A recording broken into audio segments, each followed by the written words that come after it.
Hello, hello. Hello.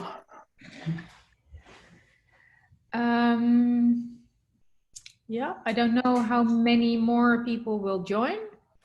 Well, we'll see. We'll keep an eye, but let's just get started. Wendy is also joining. Let's see. Hello, hello.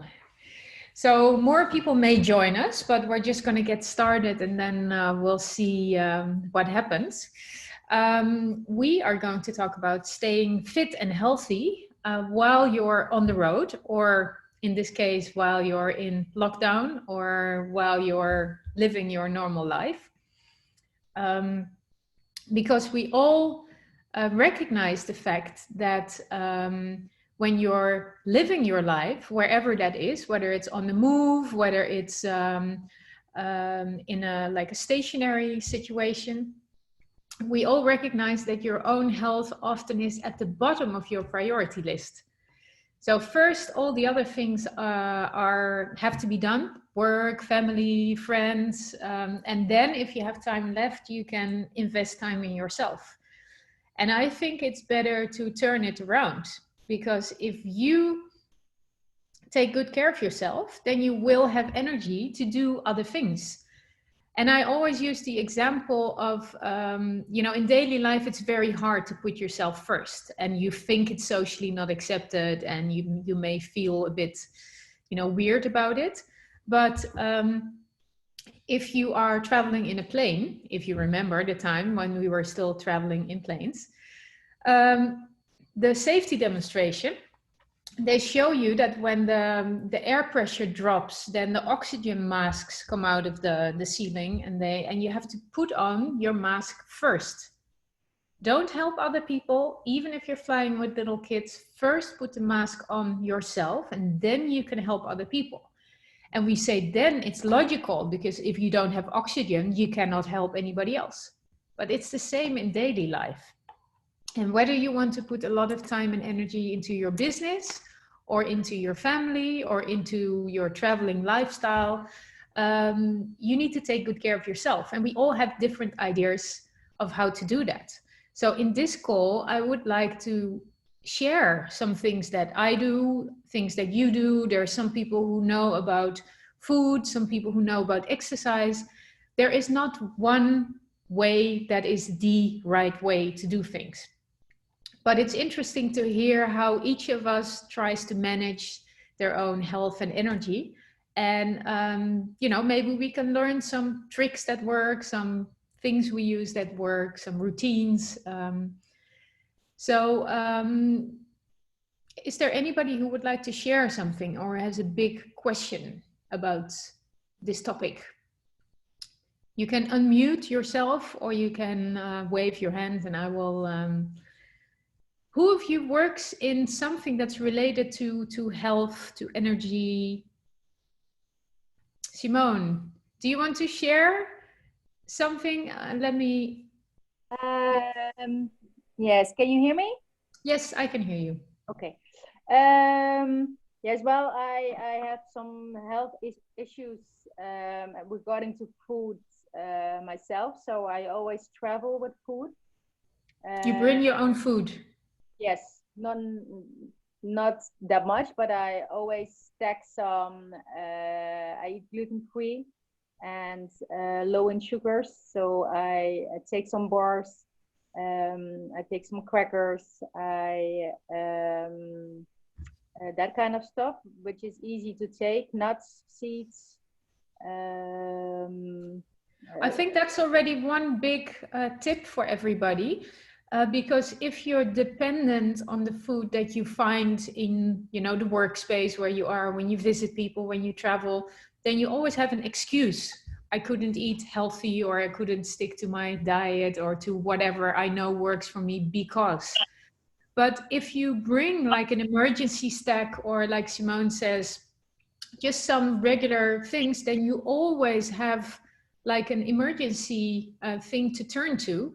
And that means that if you're traveling, for example, your energy is already shifting, and you don't add another stress factor for your body. If you keep eating what you always eat and you avoid the things that you know don't work well for you, then you're managing your energy better. So thanks for that tip, Simone. Do you have any other tips that you use? I mostly take some peppermint pills. These are peppermint small capsules, and these are really helpful when you know, when the food is not digesting properly. Some probiotics. I always check up once where the local organic stores are, or the natural health stores. I mostly do that on Happy Cow. Yeah, Happy Cow is a good app. I've heard about that many times. Also, like vegan restaurants, health stores. There's a lot of them. So, and another nice thing is that you meet like-minded people there. So even when you're in a country of meat eaters or unhealthy people, those places are usually the place to connect with people also that give massages, workshops. Exactly. So it's a nice community. Yeah, good idea. Yeah, so I mostly do that also on vacation, to take a massage, or mostly with someone who lives there or not in a hotel or so. And you can relate to them and ask where, you know, like-minded people are coming, or gatherings, or that kind of things. Yeah. So try to stick to a routine. It also, for me, it's very difficult on holiday. To do my meditation and to do my exercise in the morning and do my reading, but it's really it's really nice to do it also on vacation, on holiday. Yeah, and I noticed that especially now in this weird time, people kind of let go, you know. A lot of people are in front of the TV all day eating bad things, and they say, oh, it's the quarantine kilos, you know, and after I will have to take care. But as a digital nomad like I am, I'm always traveling. So travel is not an excuse to let go of your routine. Mm-hmm. And there's always an excuse to have a nice dinner, to have a cake, because I'm always in a place where people want to offer me something they just baked themselves, or a local specialty, or it's always, you know, a special day or a special occasion. And if that only happens once every month, then that's fine. But for me, every day is a special occasion. Yeah.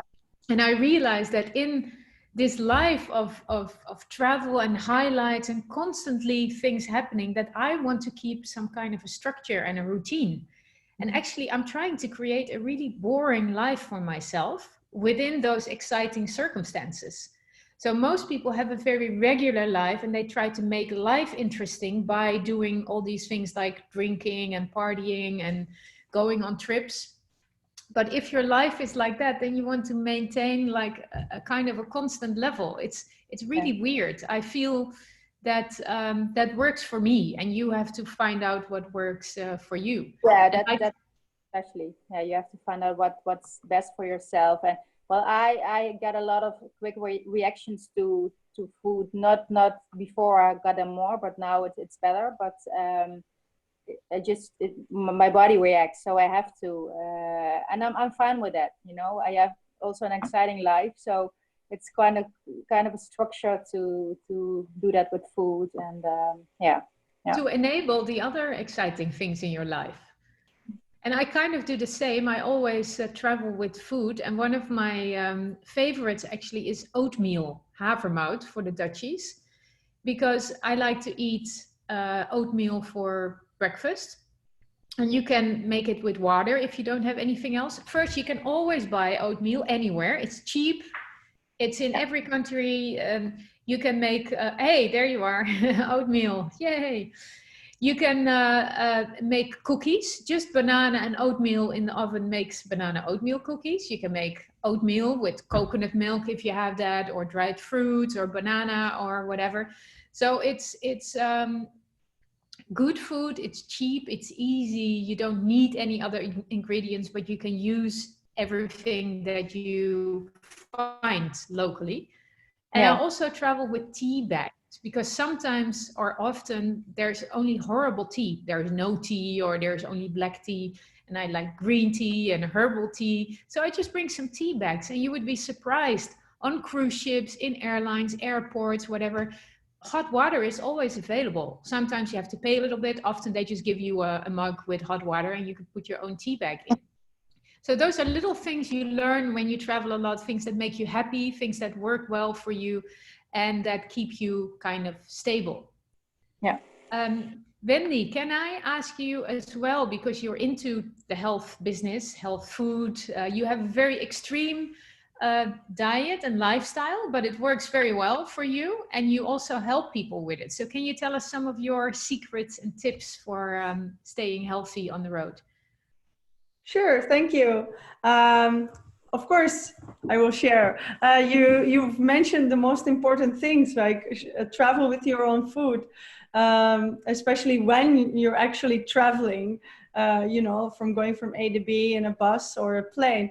But the best tip that I got was actually the best time to fast is when you have to take a plane. You know, then if you're fasting, there is no problem. All you need is to your empty bottle, you fill it with water at the airport, and you know, most airplanes, except one we've been into in the US, give you free water. So it's always good, and you arrive very hydrated and healthy. So that was something that we did the last time, which was way easier than trying to eat, you know, your food or. Yes, everybody by now probably knows that we are a family eating mainly fruit and sometimes cooked vegetables, but mostly fruit and some vegetables, some salads, and mostly raw. But like if you start to peel all this and, you know, imagine this juicy mango in the plane, it's all over. So, but you are allowed to bring fruit always. Food is always allowed, even with if you're going from Israel to United States, you know, like there's countries that have special rules about them, but food is okay. If you arrive, they might want to throw it away. So, but you have to eat it during the trip then. Yeah. And you say that fasting on a plane is a good idea. I agree, because the plane food is not always good and it's very salty and whatever. But most people are bored in the plane and you eat because you're bored. Yeah, that's the thing. But that's why they have the music and the videos, right? But what I also do is like we also like always try to move around and do the exercises and so stay active. Yeah, some even have like the work pace, but then in an airplane. I don't know if you've ever heard of it, but you get these exercises which are meant for office people to look in the distance and then look closer by. Oh, to train your eyes not to be focused all the time. And yeah, to be focused on the little screen in front of you. And yeah, like there are a lot of things you can do in your seat. Like for example, you can stretch your legs and then tense all the muscles and then relax after that to let the blood flow after go especially to the legs, and then, you know, do your arm and then the other arm and then both arms and work your way that to regulate your blood pressure in the airplane.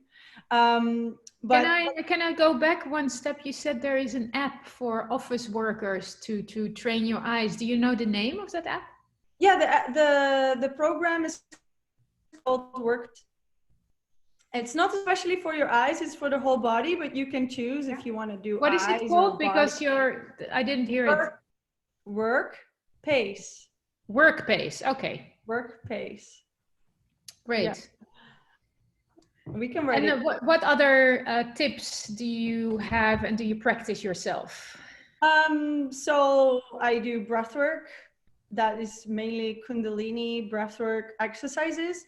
And yeah, I think that's really good for like even if you have no space at all and you're in a miniature, let's say you're in a hotel capsule at the airport taking a few hours of rest and you want to wake up a little bit, the breath work you can do like sitting down in a small compartment, and it's similar to the Wim Hof method, but like it's also different. So it's called kundalini exercises, and it's breathing. So you can practice breathing up here, breathing in your belly, like exhaling a lot or inhaling a lot, counting, inhaling one nostril, the other nostril, only in and exhaling through your nose or only through your mouth. So there are a lot of different things that you can do only with and breath is one of the most underestimated things, because we don't learn to breathe. And in Asia, a lot of children in school learn to breathe. I haven't really looked into breath work, but I hear from a lot of people that it's, of course, very important. You can always do it anywhere, anytime. So it may be a good idea to look into it, to find some simple exercises and to see what it does to you, if it helps you to balance, you know, your busy life with some me time. Yeah, because Ingeborg is asking this app Work Pace, or is it like Work Space? But she can't find it. She says Work Pace. 2 words or 1 word? 1 word. 1 word. Okay. Well, we'll have a look again. I'm pretty sure that I'd be able to find the link or the program somewhere on the hard drive. Okay, well, if we cannot find it, then please send me the link after this or during the call, and then I can get it to everybody, because it sounds interesting. Mm-hmm. Oh, thanks. We can share some of this very easy breath work as well, as I recorded a couple of those, you know. Oh, that would be nice. And friends who want to heal. So it's got to be uploaded, but I probably be able to do that also. It's Spain. I remember you saying the internet is really good, you know, in the Airbnb. Wow, it's really good, but really for Spain. low. Yeah. So that's another tip. Always ask for a screenshot of the speed test. Oh yeah. When you travel, when you go to an Airbnb and they say the internet is really good, great. Can you do a speed test and send me a screenshot? Then I will determine if it's good enough for me. Yeah, it's fast, but not on 8 o'clock in the evening. So, oh yes, and especially now, of course, there's so many people on the internet. But anything you have, anything you can find that you want to share, please, yeah. Because I think everybody needs to know these things. I think the best tip while traveling is to make a routine for yourself. Just make your own routine, and that's like, just start with one and just keep it up and adjust it here and there. And you have to do it for maybe 2 to 3 months before it becomes a routine. I think that's the most important. Yeah. And find some exercises you can do in a smaller and in a larger area, and something that you really enjoy. The more you enjoy what you do and how you feel after your exercise or your breath work, the more you're going to stick to your routine. I think that's really important. I love some people like dancing, for example, and they dance as a form of exercise.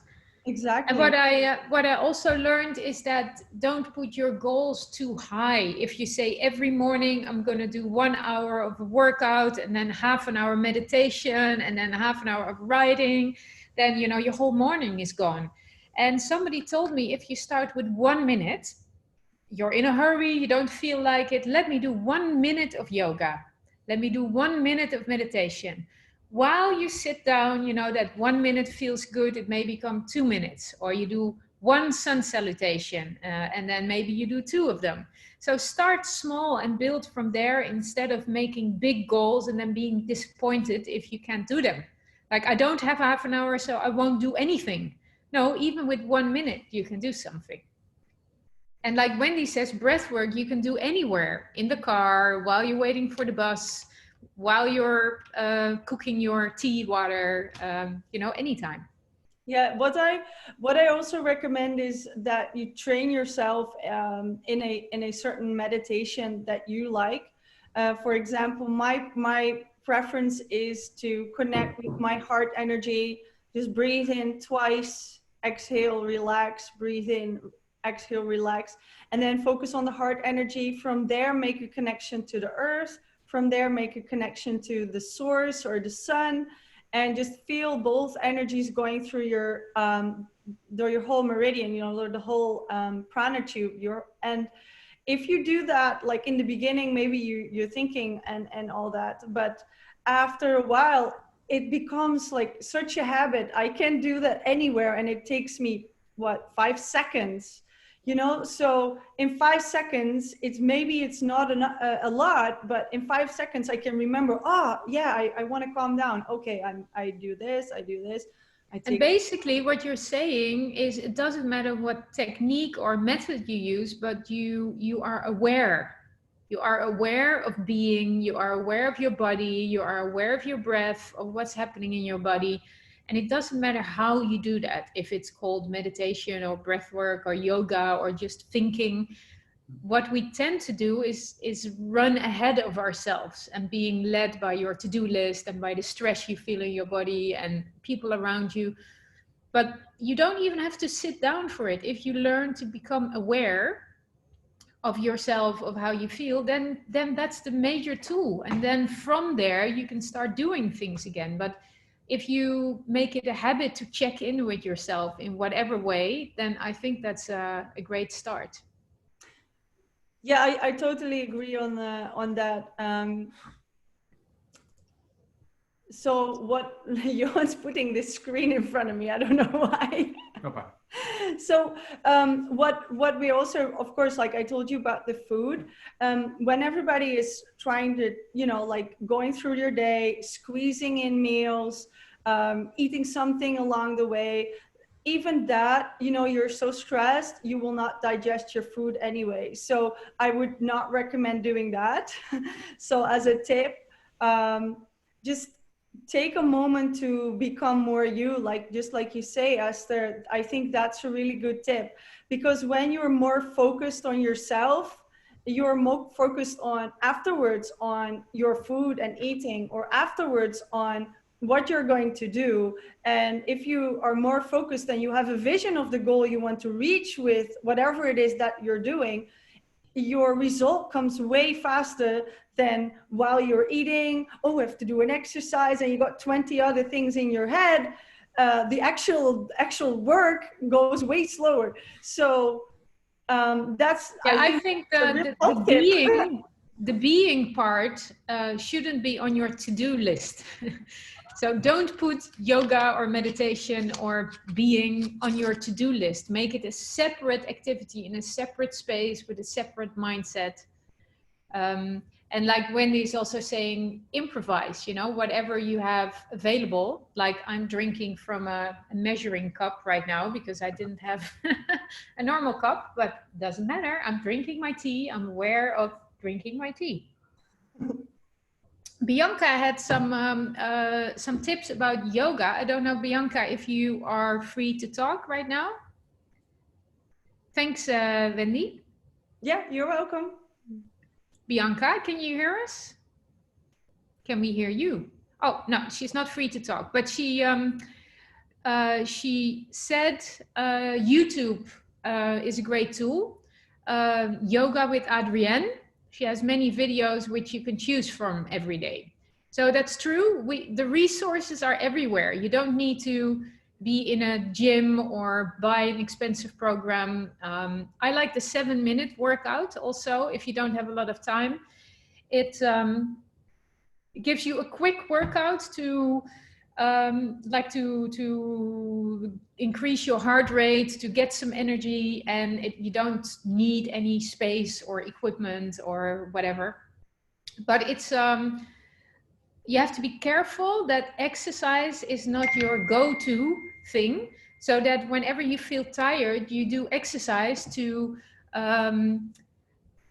boost your energy again, or to drink coffee to boost your energy, because then you're just masking that you're tired. And if you're tired, allow yourself to feel your tiredness and look for some rest. Maybe drink a chamomile tea or take a 10-minute nap instead of trying to boost yourself and to stay high in your energy all the time. That's not natural. We need highs and we need moments to recharge. And yesterday, somebody told me about your phone. When you're charging your phone at night, your phone, at the end of the day, it's empty, and then you put it on a charger, and in the morning, it's fully charged. What we do with ourselves, we just charge ourselves until the charge battery sign goes off, and then we start again. If you do that with your phone, the battery dies in a year. What happens to a human? If you just charge enough to continue, but you don't take the time to fully charge, either with sleep or with rest or with taking a break from eating or with building in meditation also instead of just exercise and adrenaline. Does anybody else want to share an insight they have or a question or a tip?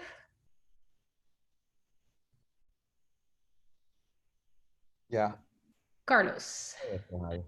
I think one of the things that works well is also having some kind of wearable, maybe like a FitBit or something like that, because it's very objective, right? It lets you know how long you sleep, it lets you know how many steps you take, and like that sometimes you can you have a baseline and then maybe act according to it. When I try to take sometimes 10,000 steps a day or even more, and when I see that it's 9,800 steps, I actually go to take the 200 steps extra just to hit that goal. It's so simple, but it just keeps, you know, once you have it on it, you do try it. It somehow it does push you to do a bit more than usual. Yeah, like you say, it's objective and it's statistics. And it made me think of another app that's on your phone, Screentime. When you start becoming aware of how much time you spend on your phone, maybe you'll also be more conscious when you pick it up and when you use it or not. Because I regularly spend 4 to 6 hours a day on my phone. And that's not something I want. You know, if I have to work, it's better to do it on my laptop because the screen is bigger. Of course, I also manage to do a lot of things on my phone while I do other things. So I don't have to be in an office environment, but it's good to be aware of it. Before you check it on your phone, try to estimate how much time do you think you spend on your phone every day. And now go to the Screentime app. Let me see where it is. It's in settings. And then for me, it's already here. I don't know if you can see it. Oh, let me see. So I'm in settings and this is Screentime. You need to have it installed or you need to have the latest iPhone. My daily average is 3.5 hours now, which is, I think it's a lot. And you can also see how you spend it. So which kind of apps and if it's entertainment, well, WhatsApp is the biggest one, Facebook, Messenger, Mail, Safari, Instagram, Duolingo, because I'm learning a new language, I'm learning Italian. And what is interesting, the Screentime app, how many times you pick up your phone per day. It's around 100 times a day that you pick up your phone. Isn't that ridiculous? We don't realize that. If I had to estimate, I would say 20 times, maybe, on a busy day, but it's 100 times. So, like Carla said, being aware of things helps you already to change a habit if you want to. And then when it's objective and it's measured, you have something to also measure your change. You can set a goal, you can check how things went in the past week. So that's also interesting. Thank you, Carlos. Any other tips, questions, experiences? What is your biggest challenge, your biggest struggle?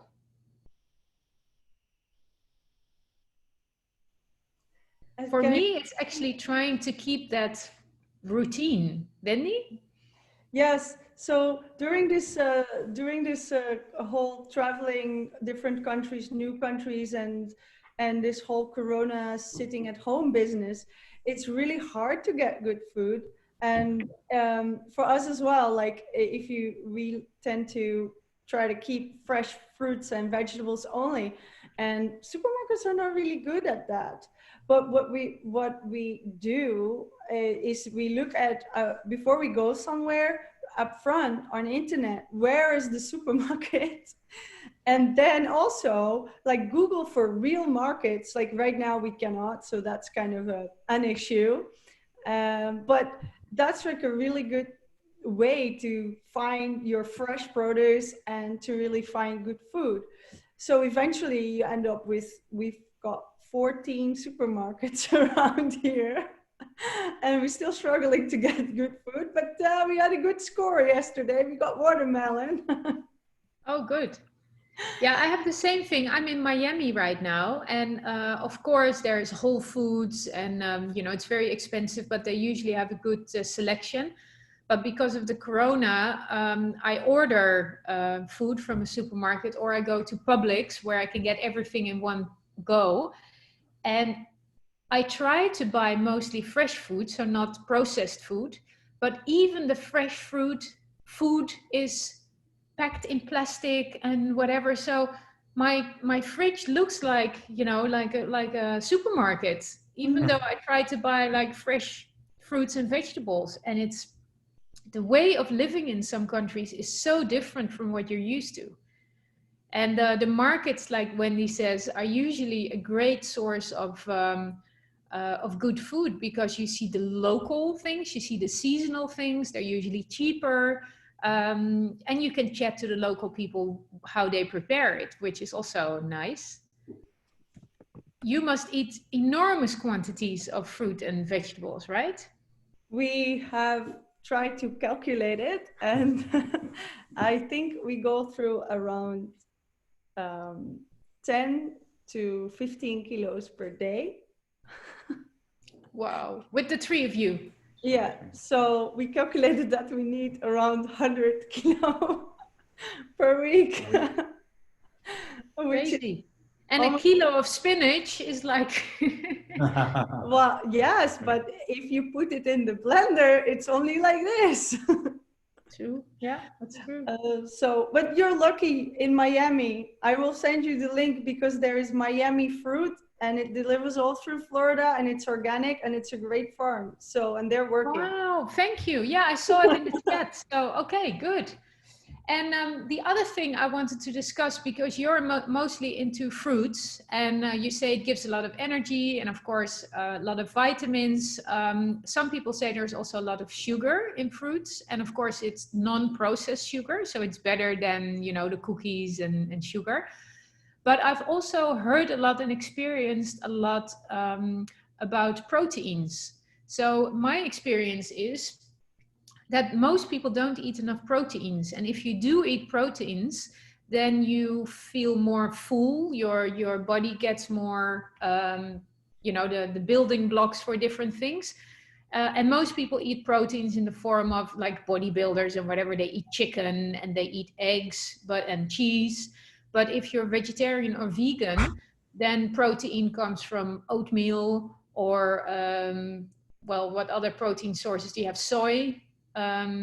Wendy, how do you do that? Do you eat proteins or not? Sorry? Shall I help you a little bit here? Tell me. Okay, so let's see. Protein is like a Lego flat. The building blocks are called amino acids, the little Lego blocks. And amino acids, that's what our body needs. So what we do in digestive, we break down the protein flat into Lego amino acids. If you eat fruits and veggies, you got all the amino acids. You don't have to go through the process of breaking them down. All you have to think about is that you eat a variety of fruits and vegetables, and that you occasionally eat something like seaweed and occasionally nuts and seeds, so that you get all your amino acids to build all the proteins you need. Because the protein you eat is not going directly becoming a muscle right here. You have to exercise for making muscles, and you have to, you know, your body's got to build that muscle. It's not like you can, you know, stick your steak or your egg over here. But what about the feeling that protein makes you feel full, and eating fruits and veggies often leaves you with the feeling of not having that satisfaction? How do you deal with that? Yeah, that's like a big question. Usually takes me 2.5 hours to explain this completely in detail. But basically you get used to it. That's the short answer. Plus we tend to eat when we have emotions, and the heavier your meal, so the more proteins and the more fat, the easier it suppresses the emotions. So when you start to eat lighter, you get this empty feeling. But now there comes the thing: the empty feeling is usually not hunger. It's usually two other things. One is thirst. We're not drinking enough, and 90% of the people is dehydrated. Or emotions, and you want this full feeling, which is basically love and connection, which people are getting through food. And well, we want to avoid them getting love and connection with food. Let's get love and connection with people. And yeah, that's two of the main reasons. And people can think about this and say, am I really hungry? And yes, sometimes your stomach makes that growling noise, but this is also, especially in the beginning, because your stomach is used to like small, dense amounts and not so used to like large amounts with water in it. But I can promise you that once it gets through the stomach into the intestines, your body is going to love the amount of water that is coming with the fiber and all the nutrition. It's really better in absorbing liquids with all the minerals, you know, like diluted in them and transporting them in the body, as whereas you're eating bread with something on there, or eggs and bacon for breakfast. It's really more difficult to get all the nutrition at the right place in your body, because you have all this waste and not enough transport material with fibers. And yeah, you really need those to have the optimal mix. Yes. Yeah, it sounds very logical, and thanks for explaining that. And again, not everybody is the same, so, and don't make a huge change, you know, try out what works for you and experiment with leaving out things or adding something. And then if you observe your body, you will notice, hey, with these types of food, I have less energy, and with these types of food, I have more energy. And I even experienced during my writing retreats, like I organize weeks where I help people to write their books, and I organize the catering as well. And before, we used to go out for lunch and dinner to a restaurant, and then of course everybody would eat too much, and very good food, but too much. And then after lunch, all the writers were like, oh, sleepy, and they can't write. So I changed that. We go out for dinner now. And for lunch, my local yoga teacher prepares a light vegetarian lunch with lots of fresh vegetables and salads, and then some soup or other like dishes. And afterwards, everybody's full of energy and they can still work. And last time we even, because we write a book in a week, we even made a cookbook with writers' recipes, like these light recipes, and you can download it for free on my site. I'll send you the link. I call it Food for Thought. So it's something you have to find out for yourself, what works and what doesn't. Some people really like meat. They work well on meat. Other people say, ooh, I get tired. My whole digestive system gets blocked. Then don't do it. It doesn't work for you. Now let's look at something completely different. We look at food, we look at exercise, but what about what's happening right now? We have the coronavirus, they're developing a vaccine, and people are saying that everybody's gonna have to have that vaccine. I traveled a lot, and up till about 10 years ago, I took all the vaccinations, like for hepatitis, yellow fever.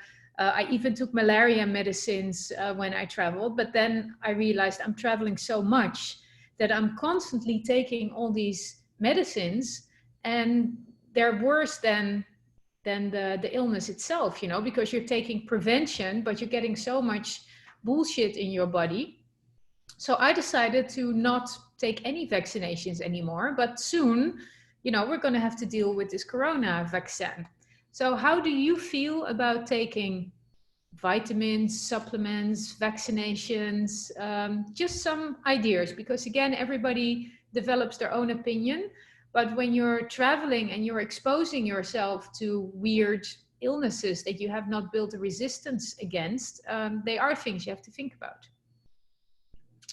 Who wants to say something about this? Wendy, I saw you look. I saw you want to say something. Yes, we did the same. We took everything and then we went to Belize in the jungle. And you know what? We're going to meet people there. They live there. You know, they're not eating malaria tablets. So why should we? But how you're dealing with this is, I think you can look at your health from two perspectives. One is, I have no clue, and whenever I have an illness, I'm going to go to the doctor and eat and do whatever they say. And the other approach is, well, I'm responsible for my own body and their own health. And I think everybody has to make a decision about getting a certain vaccine or a pill, yes or no. Personally, we quit doing this after I had, for the second time, a really, really bad reaction to the vaccines. I was literally unable to move, and I walked out as a zombie, full of red bumps, and it took me 2 weeks of nightmares and a lot of natural things before I figured out how to solve that. So for us, the answer is very clear. There's no vaccine coming anywhere near me. But I also think that there is so many things that we can do for our own health, and that you know that you are responsible for your health. And you know, like, I know everybody knows, like, vitamin C helps, eating more fruits and veggie helps. So I suggest, like, everybody, you know, like, to take responsibility for their own health and start doing that. Also from a holistic perspective, and me being a natural therapist, we attract illnesses in this holistic perspective because they resonate with a certain emotion or a certain belief that we have. And there are a couple of awesome books about this. You Can Heal Your Life from Louise Hay has a whole list of a lot of things you can get, and you can simply read, you know, for a certain illness or disease or bacteria or virus. And you can, for example, look up flu. I did that, of course, when we entered Barcelona 2 days before they decided to lock down Barcelona on the flu. And it simply said, fear, collective fear, trust in the masses, and the lack of trust in masses, so the masses of people. And I was thinking, wow, that is so applicable right now. All these people are attracting symptoms because you believe you get ill, well then obviously you're going to get it. And I'm not suggesting that's the only cause, of course. No, but what you're saying is very interesting, and I think it's very fitting. If you are not a mass person, you know, you're not following all the other sheep, but you're finding your own way as an entrepreneur, by traveling the world, by living your own life, designing your own life, then health is one of the areas that you can also develop your own perspective. And we have all been taught certain things, but we've also been taught the standard career path, and, you know, what you should and shouldn't do, and that you should live somewhere and get a job and get married and stay there forever and try to look for a lifetime employment. Those things don't apply anymore. For some people, make them happy. But also, health is also an area that you can explore. For every opinion from a scientist, you find exactly the opposite opinion from another scientist. And what we have been fed is a cultural thing of, for example, the voedingsbureau. I don't know exactly how you call it, the schijf van vijf, you know, that how we should eat.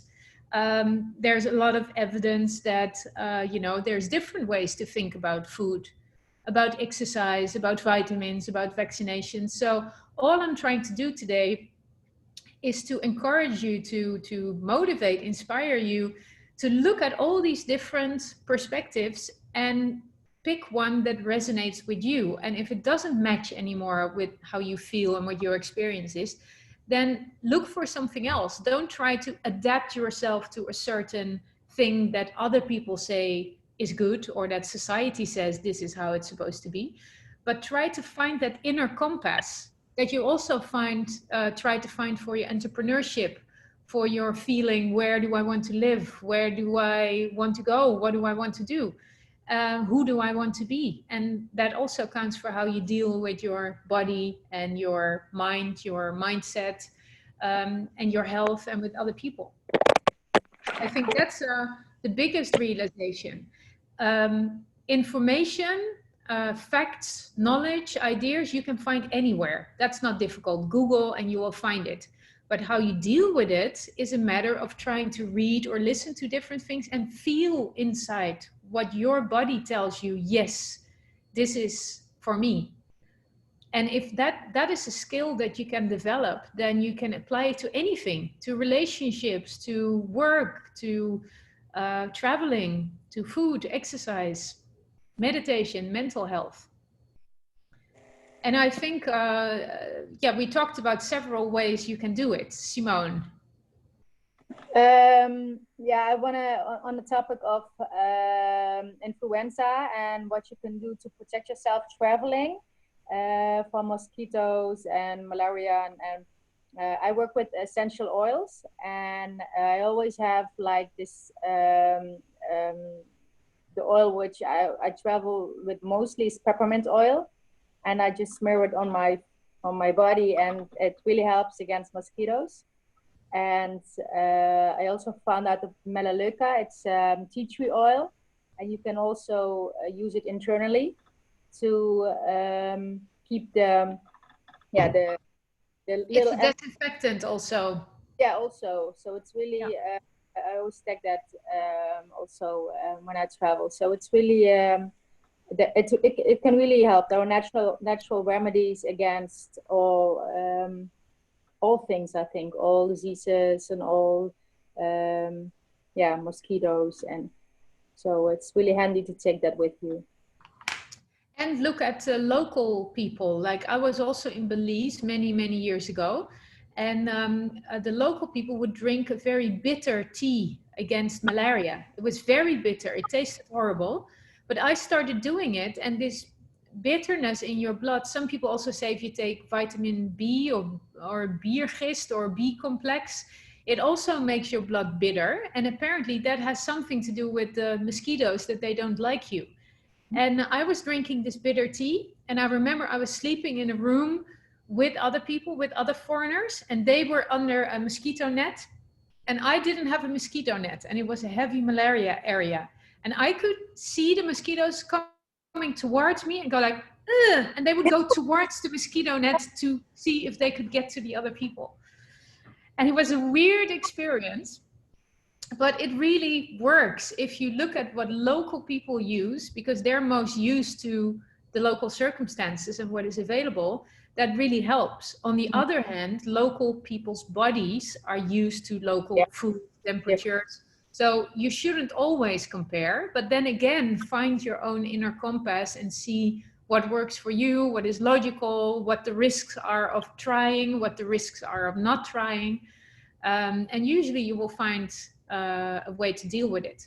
And I also like peppermint oil. I mix it with a little bit of coconut oil to put on my skin against mosquitoes. It smells good, it's refreshing, it's against mosquitoes. It's good for a lot of things. And tea tree oil is a disinfectant if you have like problems with your nails, your feet, little bites, cuts. Tea tree oil is always good. And it also has a kind of interesting smell. I like it, not everybody likes it. So you develop your own medicine kit of things that you usually take with you. Nowadays, I have, what do I have with me? I have iron pills, Floradix, because I had anemia. And they want you to take iron pills, but I don't like iron pills. But Floradix Does is it help you? Sorry? Does it help you, Floradix? Yeah, it's a herbal supplement, pills. They have drink and pills. Yeah, I know it. And I was told it's all natural and it kind of helps.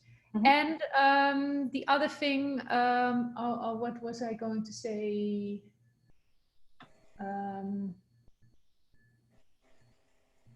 I don't remember.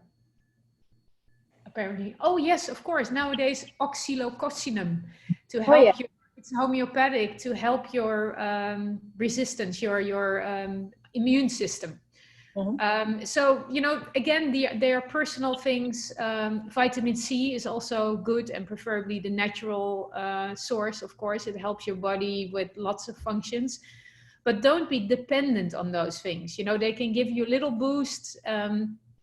See how you feel, how it helps your system, but don't say I can only live with all these pills or all these things. I think your body, like Wendy says, your body is very smart, and the less pressure you put on it with coffee and alcohol and pills and medicines, the better it can find its natural balance. And being sick sometimes is also good, you know, it's a purging, it's a moment of reflection. Yeah, so find out what works for you and see how you can manage it best. I started during this crisis, I started on my Facebook site, I started posting every day something for your immune system, to boost your immune system. So really regular things, but yeah, it's really nice. Can you send me the link? Yes. Immune system tips.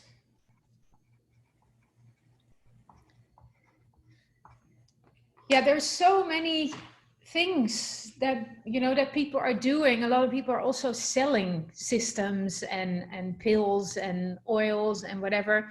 But there's not one solution. And I believe that you can take all the right supplements and food and medicine and whatever, but if you have a lot of stress in your body, the stress kind of overrules all the good things. And you have people who are living very unhealthily, but somehow they don't have stress, and you know, they're very healthy. So I think stress is a thing to avoid. And for some people, stress is, ooh, I have to mail a letter today, you know, ooh, I'm so busy, I have to mail a letter today. That can be stress. And other people are not stressed when they have, like, you know, disasters happening around them. They just stay calm. So stress is not an external factor. It's how you deal with things from the inside. And I think if you find out how your stress system works and find a way to keep it under the stress level, either with meditation or a timeout or limiting the amount of work or being near people that you really love, find what works for you. If you keep the stress down, then all the other things are less important, I think. Yeah, that's true. That's true. Yeah. And what gives you stress is working with other people. It's relationships that don't work. It's travel. It's trying to influence external factors that you cannot influence. It's worrying about things that you cannot influence. All these things are stress. I think stress is trying to deal with something that you can't change, because things that you can influence, they're not stress, because either you do something about them or you don't. So it's a very interesting thing to think about. What causes you stress and how can you minimize stress? Wendy? So yeah, I'm coming again with the food, because food gives stress. Also, yeah, it can also pressure your body if you eat things that are difficult to process. Yeah, basically everything that creates toxins give us a lot of stress, and the more toxic your body, and I totally agree with your thought process that stress is like the main cause here. But I've noticed, as a very anxious person and also helping a lot of people overcoming this anxiety over the last 13 years, is that food can actually give you stress, and toxins give you stress. And that's why, for example, the medications and the vaccines affect me so much, because I was so full of toxins. So the more toxins in your body, literally your body has more difficulty dealing with anxious situations. So even if you're very in control of your mind, if you're totally burned out, you cannot handle anything. So, and literally your adrenals are not making the hormones anymore. So the best tip here would be avoid toxins in any way as best as you can. How would you define toxins? If you can give us one tip, what you see most in your practice, the thing, if people leave that out of their diet, makes the biggest difference. I think the biggest cause is heavy metals. And then is the question, how do they get in your body? It's basically waste from factories that comes in our water and is in our water system. If you have like fish that paling, I don't know what this is in English. Yeah, so these fish, they're so full. If you eat like a little bit of that, you're like full of heavy metals and toxins. Like for example, so salmon, we need fish oil, that's what everybody says, but actually this is an algae. And if you eat algae, like just go get yourself a jar of chlorella or spirulina, it will absorb those heavy metals and get them out of your system. And they also have the same fatty acids as the fish. So that's really something that's so helpful for everybody. Another thing that I see that is really causing issues are basically 4 things: refined sugar, gluten or wheat products, coffee. Yeah, there you go. You're taking all the joy out of our lives. And yeast and yeast extracts. And I'm not meaning the barley, the beer yeast that you were talking about, but the yeast extract is actually monosodium glutamate. And it says on all the jars in the supermarket, even the organic brands, yeast extract. It might be a harmless one, but a lot of the times they are bacteria poops, yeast poops that sit on your neurotransmitters and mess up in your brain, your nervous system. And this will cause the neurotransmitters. Neurotransmitters are, by the way, the same as hormones. They're just used, the one are in the nervous system and the others are in your blood, but they're the same thing. So they mess up the whole, your whole computer that's sending the signals towards all the glands and all your good functions in your body. So by leaving out those things, I mean, most of the people, I tell them this, and I give them some Solidago drops, some energetic drops, some homeopathy, and like 2, 3, 4 weeks later, wow, they feel like so much clarity in their brain. I'm like, yeah, because you don't eat the shit. Thanks. So substance, yeah. Thanks. Carlos, I saw you making some expressions with your head. Do you agree? Or... No, just I can't. Okay, I thought maybe you had something to say. Okay, great. No. Thanks. Well, we're at the end of the call. Thank you everybody for contributing and sharing your tips and experiences, and especially Wendy, of course. You already volunteered to when we addressed this topic to share. Thanks for doing that. I will make the replay available. If you have anything you want me to include, please send it to me. Any link, video, whatever. I'm gonna prepare the replay tomorrow around 4 p.m. Amsterdam time. So you have like tomorrow during the day to send me anything you want included. And otherwise, if it doesn't get included, you can still post it in the Facebook group. Because some of you have mentioned some really interesting resources, and it would be nice if we could collect all of them together so you can pick what works for you. So thank you so much. I'm gonna save the chat now. Let's see. save the chat so we have all the information. Miami Fruit, I'm going to check them out. And I'll see you next time. Are there any topics you want addressed for next month while we are here? Is there anything that you think could be useful? Either something you want to share or something you're struggling with and want more information for?